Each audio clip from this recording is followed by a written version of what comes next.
Saluons le courage des politiques, une fois n'est pas coutume. Rendons à César ce qui lui appartient, en l'occurrence Césarine, en la personne d'Angela Merkel, qui a réussi à faire voter par les députés de la majorité et de l'opposition le plan de renforcement du Fonds européen de stabilité financière, une étape essentielle pour sauver l'euro.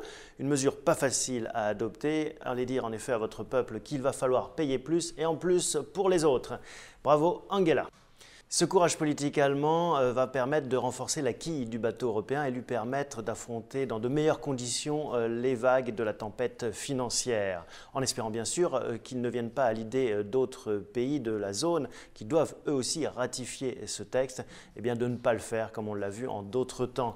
Car c'est tout le problème de l'Europe, le sort de tous dépend parfois de la décision d'un seul. Car il est vraiment temps de dépasser nos égoïsmes et je suggère pour cela d'en arriver à l'esprit mousquetaire, un pour tous, tous pour un. En effet, la balle est passée suffisamment près cette fois-ci pour ne pas en tirer les conséquences. Il est temps d'avoir un véritable ministre des Finances digne de ce nom et plus de convergence fiscale. Sans cela, on restera les uns et les autres à se crêper le chignon. Et souvenez-vous, ceux qui ne veulent pas de l'Europe, eh bien, seraient encore bretons ou savoyards. On n'aurait jamais construit la France.